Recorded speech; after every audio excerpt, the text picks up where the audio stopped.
Cukup ya rekan-rekan? Oke. Ya. Terpidana kasus pembunuhan Vina, Peggy Setiawan bakal dibela puluhan kuasa hukum dari berbagai daerah. Tak tanggung-tanggung, jumlah kuasa hukum yang akan membela Peggy berjumlah 64 orang. Bahkan untuk proses pembelaan Peggy, kuasa hukum pada Rabu malam meminta salinan BAP meskipun saat itu belum diberikan oleh penyidik Polda Jabar. Perwakilan kuasa hukum Peggy Setiawan, Mukhtar Effendi, mengatakan selain itu juga kuasa hukum akan mengajukan penangguhan terhadap Peggy Setiawan. Peggy Setiawan alias Perong saat ini sudah ditetapkan menjadi tersangka dan dijadikan otak pelaku pembunuhan terhadap Vina dan Eki 2016 silam. Sudah ya.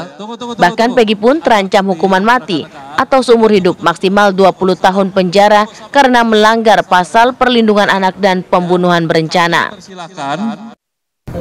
Dari Bandung, Jawa Barat, Cepi Kurnia, TV One mengabarkan.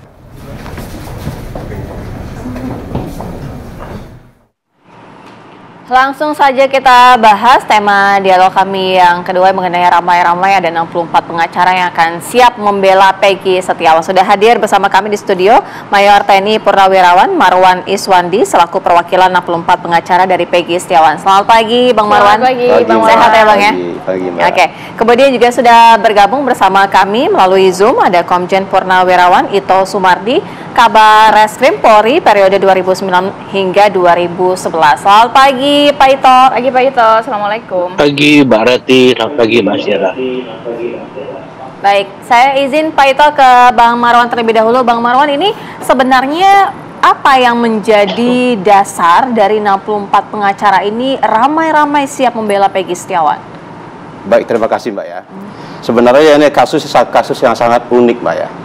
Saya sebenarnya kalau itu perkara, saya juga banyak perkara lain. Tapi saya ngelihat kasus Peggy ini sangat unik sekali Mbak. Dan saya lihat pun, menurut pengamatan kami ya sebagai pengacara, Peggy ini sangat dizolimin Mbak. Perkara yang sangat dizolimin. Perkara ini sebenarnya saya kebetulan mantan auditor militer Mbak. Saya paham Mbak, masalah pidana paham betul.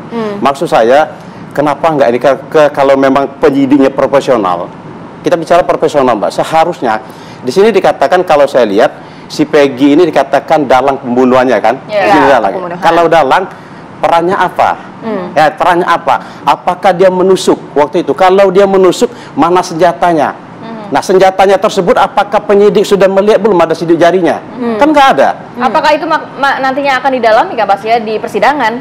Mungkin secara terang benderang akan diperlihatkan dan lain sebagainya? Oh enggak, kalau memang ini kenapa enggak? Kalau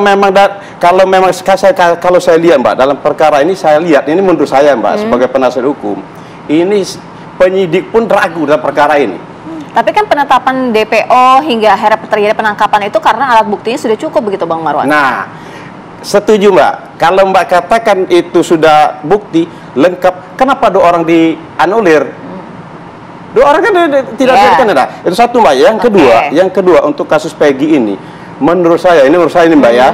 Kita menurut saya sebagai orang hukum, sebab saya Mbak di dunia hukum ini dari dulu Mbak. Sebagai saya pernah menjadi auditor militer, pernah saya menjadi pengacaranya Mabes TNI Mbak. Kemarin terakhir saya membantu Paki Pelanjang itu saya. Nah ini saya lihat Mbak, kalau yang Mbak bilang tadi, yang apa namanya itu, kalau memang ini memang terbukti si Peggy, kenapa nggak dari dulu Mbak? Dari kenapa 2016, baru sekarang? Nah, kenapa baru viral, baru berusaha untuk mencari ini Mbak? Ini menjadi kejanggalan Mbak. Bahkan jujur Mbak, saya setiap hari Mbak di HP saya ini masyarakat menghubungi saya Mbak. Masyarakat yang kalangan bawah, kapan saya nongkrong di warung kopi segala macam, Bang, tolong perjuangkan Peggy. Berarti Bang Marwan dan teman-teman 63 lawyer lainnya sudah memiliki bukti yang cukup valid nantinya untuk membantah mungkin bukti-bukti dari pihak kepolisian ya? Oh jelas dong, pasti itu. Pasti. Berupa apa Bang? Yang banyak, nanti kita Mbak, ini kalau menurut saya kejanggalan sangat banyak sekali. Kalau saya dikatakan si Peggy ini kan ada katanya kan ada sperma. Nah sperma ini kemarin penyidiknya bagaimana? Udah dilakukan tes belum DNA-nya? Siapa? Mbak, kalau saya menjadi auditor dulu Mbak, kita harus dilihat semuanya Mbak. Mulai dari si Pina kemarin seharusnya Mbak, mulai dari awal kalau penyidik ini profesional, waktu ditemukan ada sperma, itu sperma dites DNA-nya. Dan jangan lupa alat kelaminnya si korban itu diperiksa juga. Ini kan tidak. Ini Mbak, saya janggal Mbak, janggal. Jangan sampai Mbak ya, masyarakat yang kalangan bawah mengatakan sama saya, mereka banyak curhat, kapan sama saya, Bang, Jangan-jangan nanti Bang ada kasus yang besar juga, kami yang nggak punya ini jadi korban juga Bang. Nah ini yang saya khawatir gini loh, penegakan hukum di Indonesia ini. Baik, kita langsung ke Pak Ito. Pak Ito, melihat apa yang menjadi respon bahwa ada 64 pengacara yang sudah siap membela Peggy Setiawan. Apakah menurut Pak Ito ini memang Peggy ini sebagai sosok yang seharusnya dibela begitu, bukan yang harus dihukum gitu? Karena menurut dari pengacara ini mereka melihat ada alibi-alibi tertentu, ada bukti-bukti bahwa Peggy ini tidak bersalah. Iya, menurut saya gini Mbak, kita kan harus lihat dari perspektif ya, yang tentunya di sini berbeda kan. Perspektifnya penyidik dengan pengacara pasti berbeda lah.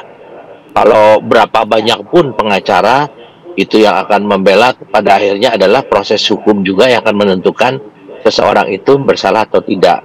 Perlu diingat bahwa Peggy ini kan statusnya tersangka. Jadi di sini azas praduga tak bersalah itu masih harus dikedepankan ya. Kita hormati. Kemudian yang kedua, kan sudah ada penetapan DPO dan penyidik itu berani untuk mengambil satu keputusan bahwa Peggy itu adalah ditetapkan sebagai tersangka. Nah tentunya di sini adalah penyidik sudah memiliki 2 alat bukti yang cukup ya. Kemudian yang kedua, penyidik juga memiliki keyakinan bahwa Peggy itu tentunya memiliki keterkaitan ya dengan kasus awal. Jadi harus dibedakan Mbak, bahwa ini adalah babak baru dari kasus Vina ya, atau dikatakan jilid kedua. Nah di sini kan sekarang kita harus bisa membuktikan apakah betul penyidik ini bisa membuktikan keterlibatan Peggy dalam kasus yang sudah memiliki kekuatan hukum yang sah. Jadi saya kira kita di sini jangan berasumsi dulu. Jadi lebih baik kita mengikuti saja apa yang sedang dilakukan oleh penyidik. Kenapa? Kan Pak Beni dari Kompolnas mengatakan akan mengawal. Kemudian juga ada dari lembaga-lembaga lain ya yang terkait dengan hukum yang ikut mengawal, dan termasuk Bapak Presiden. Jadi tentunya kalau memang penetapan Peggy itu nanti keliru, maka di sini kita bisa melihat profesionalisme daripada Polri dalam hal ini penyidik ya di Polda Jabar itu tentunya menjadi sesuatu sesuatu hal yang harus mendapatkan sanksi kode etik ya. Tapi kalau misalnya memang betul ya kita ikuti saja. Tadi disampaikan kan, saya juga selalu berkoordinasi ya, apalagi saya kan mantan kabar eskrim. Saya bertanya kepada ahli forensik yang ditanyakan tadi oleh Pak yang tadi ya narasumber itu semuanya sudah dilakukan dan sudah divonis ya, divonis secara berjenjang dari pengadilan negeri, pengadilan tinggi sampai Mahkamah Agung, sampai bahkan ada gerasi. Nah kita bicara dengan yang kasus ini dulu deh. Kalau memang Peggy ini tidak bersalah, ya tentunya kan namanya saja kalau tersangka bisa bersalah, bisa tidak bersalah. Nah silakan nanti diuji di pengadilan, peradilan, ataukah nanti kalau memang harus terus ke pengadilan, nah di pengadilan itulah silakan. Karena setahu saya meskipun banyak pengacaranya, kan nggak mungkin semuanya ke pengadilannya, paling hanya beberapa orang. Jadi saya kira azas praduga tak bersalah ini harus diinikan. Iya Mbak. Baik, asas praduga tak bersalah begitu ya Pak Ito, tapi ini kan sebenarnya kasus ini juga menjadi pertaruhan begitu ya, integritas, profesionalitas pihak kepolisian yang mungkin publik ini justru belakangan mempertanyakan begitu Pak Ito. Bagaimana seharusnya pihak kepolisian menjawab ini? Bahkan tadi juga dari Kompolnas sendiri ada dugaan-dugaan obstruction of justice, walaupun dikatakan ini sebenarnya warisan kasus ya untuk para pejabat kepolisian saat ini, karena yang menangani berbeda lagi di tahun 2016. Hal-hal yang akhirnya mencuat ke publik ini seharusnya apa yang dilakukan pihak kepolisian, Pak Ito, untuk meredam juga isu-isu yang sumir di luar sana? Iya, yang jelas kepolisian harus mampu membuktikan sangkaan terhadap saudara Peggy. Kalau yang dikatakan Pak Beni obstruction of justice, kalau memang Peggy ini betul-betul dapat dibuktikan bahwa yang bersangkutan itu terlibat, maka pihak-pihak yang selama ini dianggap menyembunyikan itu harus mempertanggungjawabkan perbuatannya, bahwa mereka telah melakukan obstruction of justice ya. Tapi sebaliknya, kalau memang Peggy tidak bersalah, maka kepada para penyidik ini juga mereka pasti akan dikenakan di Komisi Kode Etik ya, pelanggaran kode etik. Ya, tentunya ini pun bagi penyidik juga tidak mau ya, mereka kalau misalnya ada ancaman Karena kalau komite kode etik itu kan untuk kalau pelanggaran kode etik bisa administrasi, bisa pangkat ditahan, bisa tidak sekolah. Mereka juga nggak mau kan.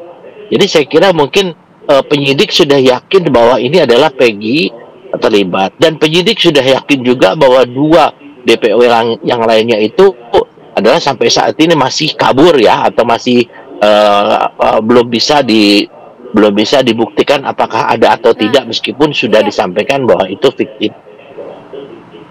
Pak Ito, ini kan juga menjadi pertanyaan gitu dari pengacara Peggy Setiawan, dan juga publik juga menyoroti hal itu begitu Pak Ito, mengenai 2 DPO yang tadi sudah sebelumnya sempat disampaikan, kemudian akhirnya dianulir gitu. Bagaimana dengan statement ataupun pernyataan seperti itu Pak Ito, karena dikatakan bahwa ini tidak ada barang bukti sehingga DPO itu harus dihapus gitu? Ya gini Mbak, saya punya pengalaman ya Mbak ya, beberapa kali. Kalau di dalam kriminologi itu seorang yang berbuat kejahatan itu tidak mungkin akan mengakui kejahatannya. Biasanya dia melempar untuk bisa mengaburkan perbuatannya kepada mungkin ada orang lain, ataupun mungkin dia hanya merupakan rekan. Ini saya alami sendiri. Nah sekarang begini, kalau ini sudah disebutkan dalam amar keputusan hakim, maka kalau memang ini PDPO 2 ini adalah tidak ada, yang menyatakan DPO ini kan berdasarkan keterangan daripada saksi, maka dia juga harus mempertanggungjawabkan, bisa kena pasal 242, memberikan keterangan palsu di pengadilan. Tapi kalau memangnya DPO ini ternyata ada, maka tentunya ini di sini kita bisa melihat ada kelemahan daripada penyidik ya, terutama dalam menyampaikan pendapat bahwa DPO ini tidak ada. Jadi saya kira memang ini sekarang bergulir di publik, orang awam yang mungkin tidak mengetahui apa fakta sebenarnya. Yang paling tahu ini kan tentunya penyidik ya, dan penyidik juga harus wajib mempertanggungjawabkan apa yang mereka sampaikan. Tapi kan ada hal-hal Mbak Rati, Mbak Syara, bahwa di dalam proses penyidikan ini saat ini belum bisa disampaikan ke publik. Nah tentunya silahkan, kan di sini ada pengacaranya, kemudian juga ada opini publik, tapi yang jelas penyidik tidak mungkin akan harus mengikuti opini publik. Yang diikuti adalah berdasarkan fakta-fakta. Baik.